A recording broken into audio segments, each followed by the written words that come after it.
I was halfway through my lunch, cold chicken wrap, same thing I brought every day, when Travis came by and dropped a stack of folders on my desk without a word. No please, no explanation.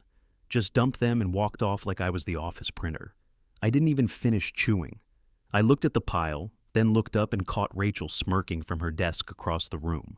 That kind of thing had become normal. My name's Dennis. I'm 61 years old.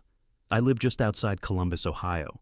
I spent 34 years working for a private finance outfit, a mid-sized tax firm that handled filings for companies that were too big to do it themselves, but too small to have in-house departments.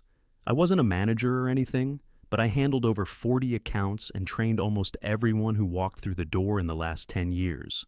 I never wanted a title. I just did the job. Quick note: before listening, share which city or country you're watching from. Travis used to be decent. Back when he first joined, he asked me questions, said thank you, even brought donuts once. But ever since he got promoted to head of tax last year, he changed. Started talking down to me like I was some intern who didn't know where the bathrooms were. If I asked a question about a client's ledger or one of the updated compliance codes, he'd snap, "Check the damn manual." Then he'd roll his eyes like he was allergic to being helpful. And don't get me started on Rachel. She was his assistant, early 30s, sharp mouth, and always whispering stuff under her breath. Her favorite move was walking past my desk and muttering, "The dinosaur's still here," just loud enough for me to hear. Then she'd laugh and keep walking. Thing is, I never told anyone I once turned down a lead role. Years ago, they offered me a department position. I said no. Figured I liked being hands-on. Didn't want the politics. I wasn't lazy. I just knew what I was good at. Now I think they resented that. Or maybe they thought I was weak, like not taking the promotion meant they could treat me however they wanted. Every day started to feel like a test. Travis would wait until 5:30 to email me last-minute requests. Rachel would roll her eyes if I asked for a file she forgot to upload. They were slowly pushing me toward the door without ever saying it, but I wasn't going anywhere. I just stared down at that stack of folders, took a bite of my cold wrap, and opened the top file. I was still flipping through the first folder when I saw Travis walking back from the break room, coffee in hand. Like, he didn't just dump half a week's work on me. "Those are due by end of the month," he said without stopping. "You'll figure it out." It was 5:45. Most people were already packing up. I opened one of the files and saw a familiar client. But the return wasn't mine. Then I checked another. Same thing. After 5 or 6, I realized only a third of them were even from my client list. There were 27 returns total, not one heads up, no plan, just a pile dropped on my desk like garbage. Rachel slid on her coat, did a little fake yawn, and walked past me. "Have fun, Dennis," she said with a grin. Then, under her breath as she walked out, "Guess the dinosaur pulls night shifts now." I didn't say a word, just sat there staring at the pile like a damn idiot. Didn't know whether to laugh or flip the desk. But I didn't do either. I just got to work. I stayed until almost 9 that night. One morning, I walked in early and found him standing by my desk, holding one of the folders I'd finished the night before. He tossed it down. "You rush this. Next time, read the full compliance notes." I'd double-checked that file 3 times. It was spotless, but I just nodded. I knew how this game was played. Make someone feel incompetent long enough, and they'll walk themselves out the door. Only I didn't walk. I took the files home sometimes. My wife started to notice. She'd ask why I was working so late when I wasn't getting paid for it. I told her I just wanted to stay ahead. Truth was, I was scared if I said anything. Travis would find a way to spin it, accuse me of dragging the team down, or worse, claim I was clocking hours I didn't work. And that's when I started hearing it, that phrase. Bleeding the clock. I caught him using it in the break room one afternoon. I was pouring coffee. He didn't see me behind him. Rachel was sitting on the counter. "She's pushing hours again," she said, laughing. He rolled his eyes. "Dennis, too. I swear these old-timers think we owe them something. Always bleeding the clock." I nearly crushed the coffee lid in my hand. From that point on, I made sure not to log a single extra hour. But I didn't stop working late. I just didn't bill for it. I thought that would keep them off my back. Thought maybe, just maybe, if I stayed quiet and kept my head down, they'd get bored of the power trip and move on. They didn't. Then one morning, I sat down at my desk and saw it. A calendar invite. Subject line, "Meeting, 9:30 a.m., President's Office." No other details, just that. It was from the new president, young guy, fresh out of grad school, son of the founder. I'd shaken his hand once, didn't even know if he remembered my name. As soon as I saw that invite, I got a feeling in my gut, that crawling, twisting weight that lets you know something's about to go sideways. I didn't hit accept, just stared at it.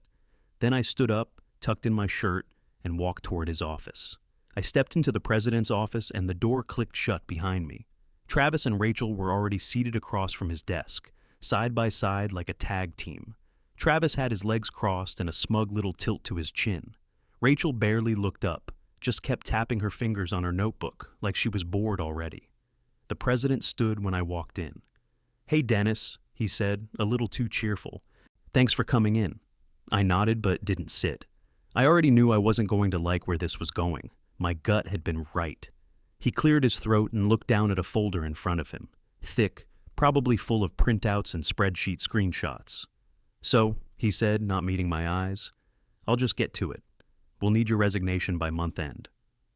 I stood there, frozen for a second. Thought maybe I heard him wrong. He kept going. "There's been some discrepancies in time reporting.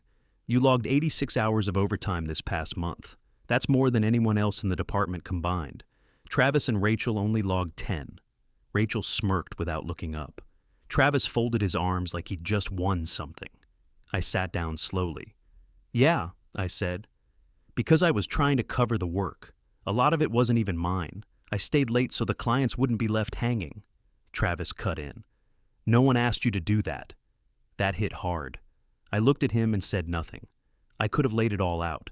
Told the president that Travis had dumped half his own files on me with zero notice. That Rachel left every day at 5 on the dot, while I stayed until 9. That I'd worked through weekends just to keep things from falling apart. But I didn't.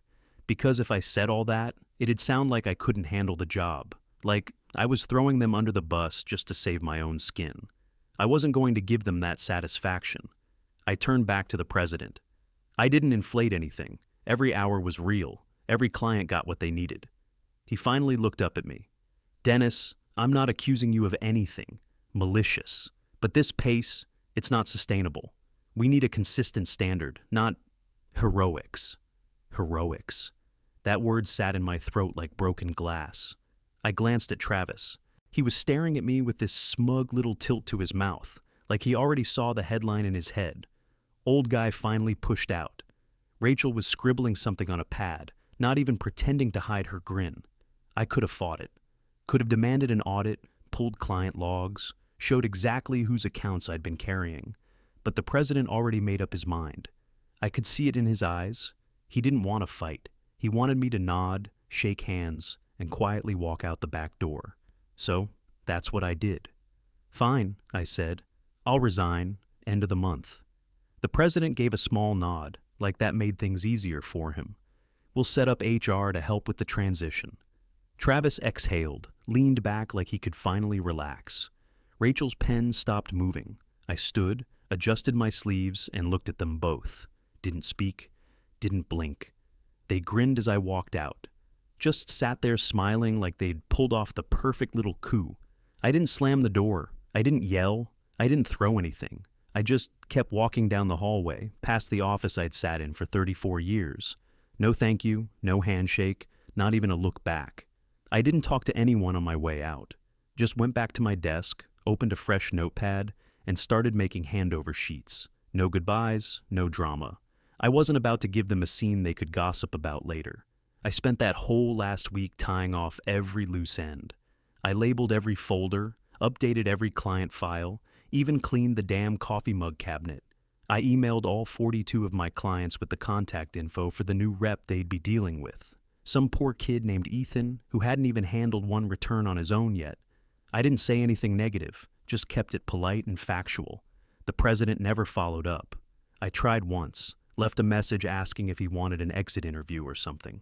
No reply. So I wrote a letter instead, just a simple memo. My last day would be Friday. Everything was handed off, and I wished the firm well. No one responded to that either. So I figured that was it. 34 years, and I walked out with a cardboard box and a stiff nod from the receptionist. I didn't even take the plaque they gave me for 25 years of service. left it in the drawer. A week later, I was on my porch with a glass of iced tea, just watching the breeze knock leaves off the trees. My wife was inside on the phone with our daughter, and for once, my back didn't ache like hell. Then the phone started ringing. Company number. I let it ring. Then Travis texted. Call the office, it's important. Ignored that too. Then Rachel tried, called twice, back to back. I finally picked up on the third call. What? I said. It wasn't either of them. It was the president. His voice was tight, rushed, like someone had lit a fire under his chair. Dennis, he said. Listen, we need to talk. Who exactly were you? I actually laughed. Just some old guy you forced out, I said, sipping my tea. No, seriously, I need to understand. Something's wrong here. Clients are calling. Some of them are pulling contracts, refusing to talk to anyone else. Did you talk to them? Nope, I said. I sent them your people's info and wished them the best. That's it. Silence. Then he mumbled, We may have made a mistake. I didn't answer. He added, Would you be willing to come in and talk? I could hear someone whispering in the background, probably Rachel. I pictured her pacing behind his chair, nervous. Travis somewhere nearby, pretending he had a handle on it. I let the silence stretch out. I'm retired, I said. You've got your team. I'm sure they'll figure it out. Then I hung up. Phone didn't ring again for 2 hours. When it did, it was a client. One of the biggest accounts I'd managed for nearly 20 years. His exact words were, We're out. We don't trust whoever that new guy is. I didn't gloat, but I did smile. Next morning, I got another call, this time from the president's direct line. I let it go to voicemail. 10 minutes later, my email lit up. Same message, different wording. Please come in. Urgent. I didn't owe them anything, but I was curious. So I threw on a button-down, got in the truck, and drove back to the office. As soon as I stepped off the elevator, I saw it on their faces. Panic. Pure, honest panic. The front desk girl jumped up when she saw me. Mr. Denton, right this way. Travis and Rachel were already in the conference room. When I walked in, they looked like they hadn't slept. Travis's shirt was wrinkled, his collar unbuttoned. Rachel looked pale and hollow, dark circles under her eyes. No one smirked this time. Sit down, Travis said, trying to sound in control. It didn't land. I pulled out a chair and waited. What did you do? He asked. Clients are dropping like flies. 49 accounts, including new prospects, have canceled. Another dozen won't even return calls. I tilted my head. I didn't do anything. Rachel slammed her pen down. Bullshit. You sabotaged something. Did you send out some kind of message? A warning? Nope. Just handed things off like you asked. Clients made their own decision. Travis leaned forward, eyes sharp. You expect us to believe this just happened? I shrugged. I expect you to believe what's true? Rachel folded her arms, voice trembling. You set us up. That got a laugh out of me. You set yourselves up. I just left. Travis stood, furious now. Come with me. He stormed out of the room, and I followed. Rachel trailed behind, mumbling something under her breath. He led me straight into the president's office without knocking. The president looked up from a spreadsheet on his screen. His face said it all. He was already 10 steps past panic and heading toward full-on meltdown.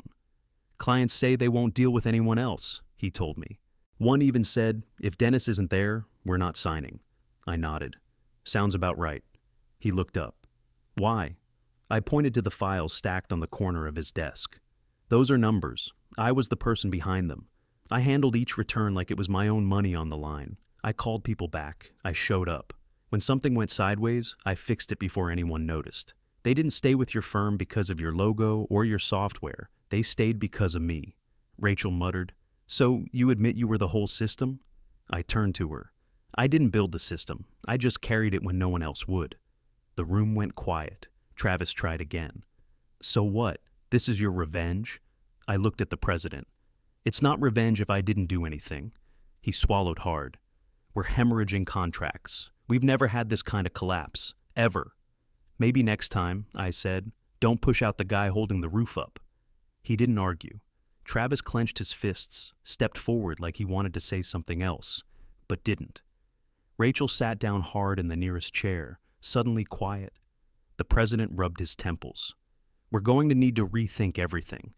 I didn't say another word, just stood there and watched the three of them sit in their own mess. The panic, the regret, the moment it finally hit them what they'd done. Then I walked out. I had one hand on the doorknob, ready to leave, when the president spoke up. "Dennis, wait." His voice wasn't sharp anymore. It was something else. Uneasy. I turned around. He rubbed the back of his neck. "My father called me last night." That made me pause. The old founder hadn't been in the building in over a year. Last I heard, he was in Florida playing golf full time. The president looked down at the desk, then back up. He's been getting phone calls from clients, personal ones. Some of them had his number from back in the day. Said they're not just unhappy, they're furious. I stayed quiet. They said you were the only reason they stuck around, that without you, they're out. Rachel shifted in her seat. Travis clenched his jaw. "My dad said I screwed up," the president went on, "that you've been carrying this place for longer than I've been here, that you could run circles around every name on our leadership board, including you," he added, glancing at Travis. That one landed. Travis twitched. "He told me if you hadn't turned down that promotion years ago, you'd be running the department by now. Hell, maybe the whole firm." I raised my eyebrows. "Too late for that now." The president nodded. "I know, and I'm sorry, really. This whole thing was handled wrong. I should have seen it. If you're willing to come back, we can fix this." I didn't answer right away. Then Travis stood up, finally snapping. "Why him? I'm the department head." The president looked at him, stone-faced. "Not for long." Travis blinked. "What?" The president opened a folder that had been sitting face down on his desk. He pulled out a few pages and slid them forward. "HR flagged your expense reports. You and Rachel have been logging personal dinners as client meetings for months. The amounts are excessive. There's a hotel stay in Pittsburgh during a conference we never even attended. Charges for valet, minibar, spa services." Rachel's head snapped up. "That's not—" He held up a hand. "We checked the timestamps. You weren't even in the office those days." She went pale. "I don't care about personal drama," he said, "but this is theft, and it's documented." Travis looked like he was going to be sick. I have a family, and you put them at risk," the president shot back. "You were busy stabbing people in the back while stealing from the company." Rachel stood up too. "This wasn't just me. He told me it was fine. Said everyone did it," I cut in. "You two were so focused on pushing me out, you didn't think anyone would bother checking your own trail." The president sat back, his voice cold now. "Security's reviewing your access logs. HR will contact you both by end of day." Travis slumped back into his chair, stunned. Rachel looked like she wanted to vanish. The president turned to me again. "Dennis, I meant it. We want you back. Not as a quiet workhorse, as the one actually in charge." I looked around the room, saw two people drowning in their own mess, saw a young leader who finally realized he'd let children run the place. I didn't say yes. Not yet. As soon as they were gone, the office felt quieter. Not peaceful, just hollow. Like someone had pulled the tension out of the walls but left the air stale. I left without another word, drove home, didn't even turn on the radio. Couple days later, I got a text from an old coworker. Travis's wife filed for divorce. Didn't surprise me. Word was she'd found the receipts herself after the story broke. Spa charges, travel, dinners, stuff she hadn't been part of. The whole thing unraveled fast. The company docked his final paycheck to cover the fraud. Cleaned out his unused PTO, too. Not a dime left for severance. 2 days later, Rachel called. I didn't recognize the number, but I answered out of habit. She was crying before she even said hello. "Dennis, I just wanted a better future." That's what she led with. She went on for a bit, saying how she didn't know Travis was lying to her, how he promised she'd get promoted soon, that she didn't even care about him personally. She just thought it was smart to stick with the power crowd. Said her name was blacklisted now. Couldn't even get interviews. Recruiters weren't returning calls. One firm told her flat out, "We don't touch anyone from your last company." I let her finish. Then I said, "Actions have consequences." And I hung up. I didn't hate them, but I didn't feel sorry either. They'd both made their choices. Thought they were untouchable. Thought age made me weak. Thought loyalty meant I'd never push back. Now they were doing day labor and temp work. I heard Travis was packing boxes at a warehouse on the edge of town. Rachel picked up part-time data entry gigs through some app. $8 an hour, no benefits. Me? I got a different kind of message. A friend of mine, Greg, an old buddy from a previous contract, offered me a spot at his private tax practice. Said I could work as much or as little as I wanted. No pressure, just clean books, honest clients, and no ladder climbing nonsense. I took the offer, started 2 days a week, just enough to keep my brain sharp. The office had 3 employees, no titles. Everyone shared the coffee pot, and no one cared who ran what, as long as the work was solid. A couple weeks in, I found my rhythm. Tuesdays and Thursdays, I was at Greg's office. Rest of the week, I was either fixing something around the house or out by the lake with a rod in one hand and a sandwich in the other. Simple, quiet, no one breathing down my neck, no one waiting until 5:30 to drop a mess in my lap. Greg gave me whatever accounts I wanted. If I didn't want them, he took them himself. No ego, no games. We shared one office printer and made jokes about whose thermos leaked the most. Meanwhile, the president kept calling, voicemails, emails. Even had his secretary try texting me, all asking if I'd reconsider and come back. I didn't. Once someone makes it clear they want you gone, you don't crawl back. You don't forget what it felt like, sitting in that chair while 2 snakes smiled across the table. Doesn't matter how many apologies they hand out after. Some lines don't get uncrossed. But I'll tell you what I did start thinking about, starting something of my own. Nothing big, just a little shop. Maybe a leased room in one of those shared office buildings. 1 desk, 1 phone, and my old calculator. No receptionist, no overhead. Just honest work. I still get emails from old clients. Some found me through Greg's website. Some just guessed. Every one of them asked the same question. Where are you now? A few even said, if you go out on your own, let us know. We'll follow. That stuck with me. Because for a long time, I thought I was just a cog in their machine. Replaceable. Background noise. Travis and Rachel sure made me feel that way. Like I was too old, too slow, too stuck in my ways. But turns out, what I was doing worked. I didn't have to throw elbows or play politics. I just had to keep showing up and getting it right. In the end, their own games took them down. I didn't lift a finger. I didn't have to. They thought they were cutting dead weight, but it was the weight that kept everything steady. That part of my life's over now, closed and locked. This new one might be the best yet.